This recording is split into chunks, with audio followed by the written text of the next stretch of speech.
5 still have yet to be identified. It is believed that the men died between 1987 and 2001. In a case like this, identifying the victim is the first and most crucial piece of the investigation.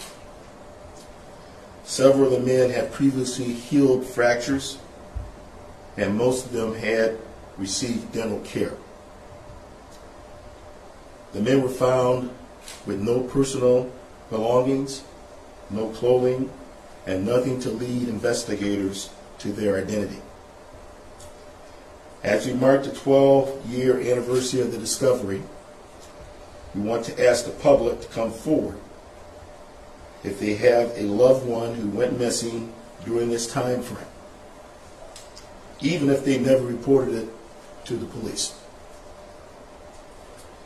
Families may be asked to provide a DNA sample for comparison of the remains. Our hope is to resolve the family's uncertainty as to their loved one's whereabouts and hopefully shed some new light on this investigation. In 2019, Ms. Samantha Steinberg completed new facial reconstructions of the skeletons. You will see them on the screens behind me. Samantha is here to answer any questions you may have. At the conclusion of this press conference, copies of the new reconstructions and the investigators' emails and phone numbers will be provided.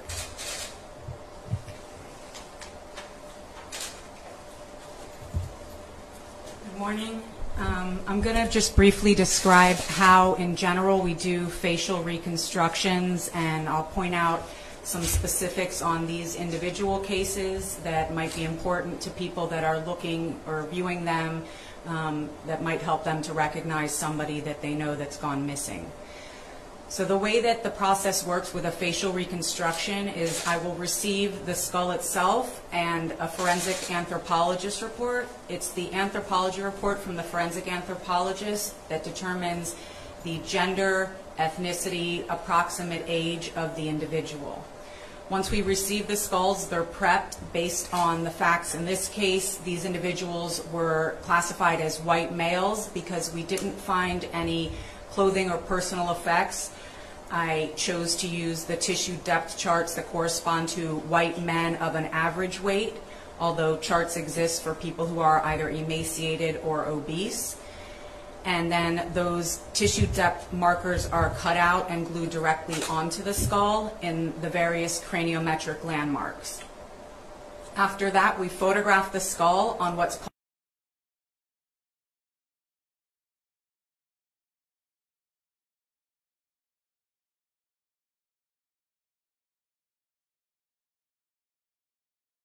to right, and they're photographed with a scale at a specific plane of the face so that we can print one-to-one or life-size photographs of the skull to build the reconstructions. That way, when I go back in to do my measurements, the skull is life-size and a millimeter is a true millimeter. At that point, we know how large the eyes are on a human skull. On average, they're 25 millimeters, with the colored part being between 12 and 13 millimeters, and that's centered in the orbital socket.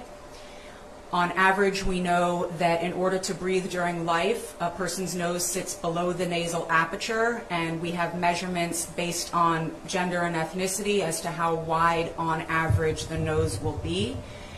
And from the profile view, you can often tell based on the nasal sill and the angle at which it projects if the person had, for example, an upturned nose or more of a downturned nose or a nose that was more level.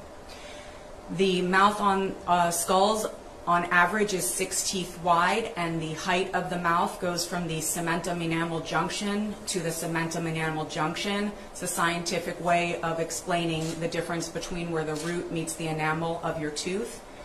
And we know that the center line of the lips is slightly above the bottom of your upper teeth. And once we have those features sort of mapped out with regard to location and proportion, then the contours of the face are pretty much connect the dots, as you can see in the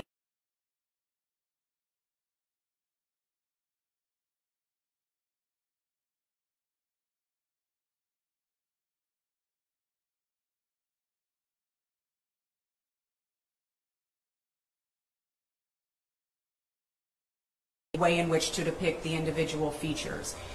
In this case, we were not able to recover any hair for any of these remains, so I've tried to give people hairstyles that were of the time that we believe these people went missing. I've also tried to build in some ambiguity on the skulls, so if you look, for example, at skull letter B, you'll see that on one side the hair is lighter, on the other side it's darker. You'll see on other skulls the hair is longer on one side, shorter on the other.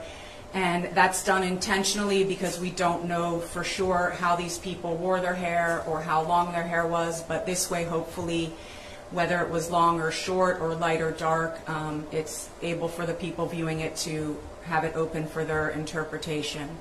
You'll also see on skull H, it's sort of obvious that there's a crease at the bridge of the man's nose. That's something that will show through on the actual face of the person, not just on the bones. He also has a sort of a meatiness to his upper brow ridge. That's something that was unique on that skull. On skull letter A, the reason why we showed it with his mouth open is because he has one of his teeth that's sort of turned sideways, and that might be something that somebody who knew him in life remembers from when he was speaking or smiling or talking to them. So although we can't determine everything based on a skull, there's a lot that we can determine, and I feel that these will be a close approximation of how the individuals would look, and it's our hope that somebody out in the public will recognize a friend or a loved one or someone they grew up with and be able to reach out to law enforcement and let us know so that we can identify these people. Thank you.